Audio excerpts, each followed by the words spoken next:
Que las redes sociales eliminen contenidos de sus usuarios por sus propias políticas es el pan de cada día, pero ¿a qué precio? ¿Estamos hablando de censura? Y es que la moderación de contenido en Internet va creciendo. Las reglas de cada una de las plataformas, ya sea YouTube, Twitter, Instagram o Twitch, están en constante aumento. Sus servicios están llenos de términos y condiciones, y decenas de miles de usuarios caen ante esta moderación. Todas las plataformas han recibido la presión de dar un paso al frente e imponer sus reglas. Esto no es nada nuevo, pero las circunstancias únicas de una pandemia global y también las elecciones presidenciales de los Estados Unidos en el 2020, está claro que le dieron un impulso. Ahora, mientras el mundo emerge de la crisis, averiguaremos si esto se ha convertido en una tendencia que llegó para quedarse o en una excepción que está destinada a terminar. Y si te gusta el marketing y quieres ayudar a este canal, dale like a este vídeo, a la campanita y suscríbete. Soy JJ Priego y esto es Easy Promos TV. ¡Vamos!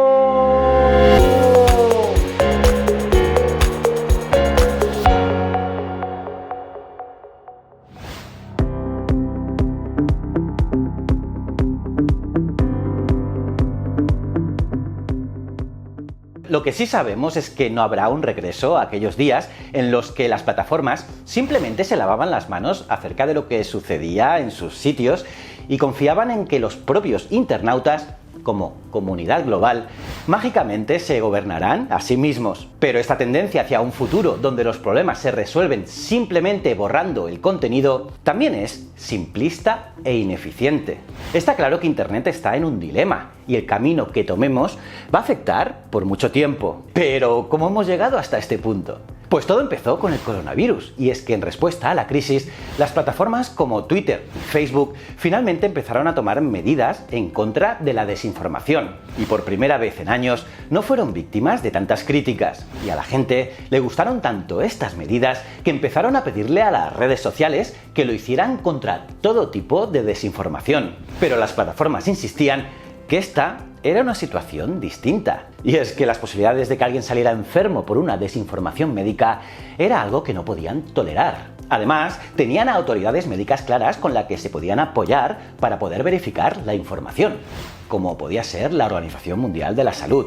Sin embargo, como ya todos sabemos, no pudieron mantener esa única línea por mucho tiempo. Y es que actualmente estas redes sociales imponen nuevas restricciones ante lo que se puede decir en sus páginas y lo que no. Por ejemplo, durante las elecciones de Estados Unidos del año pasado, actuaron activamente. Y lo hicieron marcando numerosas publicaciones. Entre ellas, bloquearon una historia sobre Hunter Biden, de un medio importante como el New York Post. Y también expulsaron de la plataforma a negacionistas del Holocausto. E incluso, y esto tuvo muchísima repercusión, bloquearon directamente al presidente Donald Trump. Aún así, para muchas personas esto no es suficiente y siguen exigiendo a las plataformas que continúen borrando contenido. Probablemente no haya un solo país en todo el mundo que no esté trabajando para regular las redes sociales de alguna manera. Hace poco, la Unión Europea reforzó su código de buenas prácticas contra la desinformación, diciendo que había que tomar medidas más fuertes, pues la vida de las personas estaban en riesgo. Por su parte, muchos senadores americanos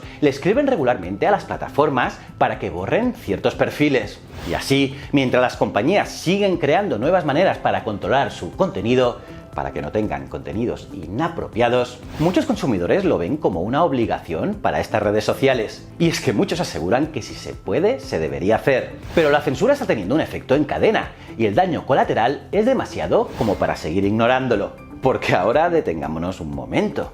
Las elecciones yanquis vinieron y se fueron, y así la polémica con las cuentas de Trump quedaron un poco en el olvido. Y yo te pregunto, ¿no deberíamos todos aterrarnos un poco de la abrumadora muestra de poder que dieron las compañías? No olvidemos que unos cuantos ejecutivos de Silicon Valley censuraron a nada más y nada menos que a uno de los principales líderes del mundo. Y sí, cierto, la cuenta de Trump era una constante bomba de relojería, con mensajes como menos que criticables, y con una base de desinformación muy importante. Pero ese poder de las grandes tecnológicas también asusta. Aunque lo que está claro también es que en el 2020 nos dimos cuenta que es muy difícil diferenciar opiniones e informaciones reales sobre salud y política, y que una desinformación, que es realmente peligrosa, seguramente bastantes veces tiene un trasfondo claramente político, o al menos parece que la mayoría de las veces. Y claro, todo esto es un lío. Piensa que al principio Facebook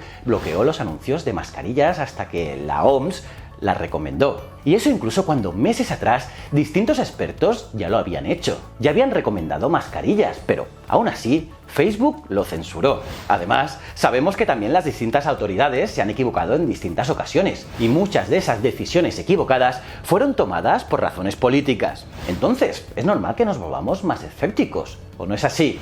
Y todas estas maneras de censurar todas las opiniones que enciendan el debate, ¿no te suena conocido? Pues sí, los gobiernos autoritarios llevan muchos años haciéndolo, buscando siempre una excusa para imponer su censura. Y no podemos negar que hay cierta tensión en que un grupo de personas le exija a una red social que borre cierto contenido y mantenga otro. Porque al final los gobiernos han dejado que las plataformas se defiendan por sí mismas del autoritarismo digital, pero están perdiendo. Y seguramente mientras las reglas sean más estrictas, más contenido valioso será borrado de las redes. Sobre todo si las plataformas dejan que sean los algoritmos, los robots, quienes determinen qué contenido infringe o no las normas de publicación. Si no son personas quienes verifican este contenido, veremos como publicaciones valiosas que podrían servir como evidencia de abusos contra los derechos humanos son censuradas, lo que levanta claro nuevamente el debate. Por ejemplo, en mi canal de historia he tenido muchos problemas con el algoritmo de YouTube en referencia a vídeos sobre todo de las guerras mundiales. Y lo peor de todo,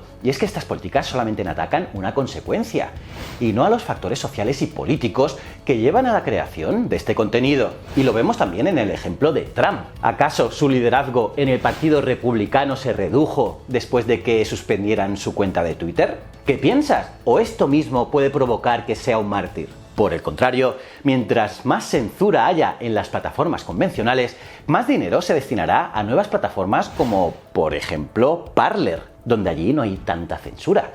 Y en algunos casos, esto ayuda a que se acentúe el extremismo. Y eso sí que puede ser peligroso. Y bueno, para acabar toda esta reflexión, siempre es posible que este último año la moderación haya sido algo positivo y que los errores que se cometieron haya valido la pena, evitando así millones de mensajes negacionistas sobre el coronavirus o sobre los peligros de la vacunación. Y eso es positivo. Y quizás estamos por el camino correcto, pero si algo demostró esta crisis pública es que lo mínimo que debemos hacer es tomarnos el tiempo necesario para sopesar los pros y los contras, y no simplemente aceptarlo. Y es que sin duda vamos a necesitar algo más creativo que simplemente borrar las cosas malas, aunque todos nos pongamos de acuerdo con qué son las cosas malas, ya que solo borrarlas es como ponerle una tirita a una herida que todavía sigue sangrando. ¿O no es así? ¿Tú qué piensas? Pónmelo en los comentarios, ya sabes que los leo todos. Y bueno, aparte de darle me gusta al vídeo, suscribirte y campanita, te recomiendo que veas este vídeo que te va a gustar seguro. Si no eres suscriptor, darle a este botoncito. Y estos dos botones son otros canales míos que quiero que entres, que los veas y me digas qué tal están. Y recuerda, el conocimiento es un requisito esencial para la supervivencia. Muchísimas gracias.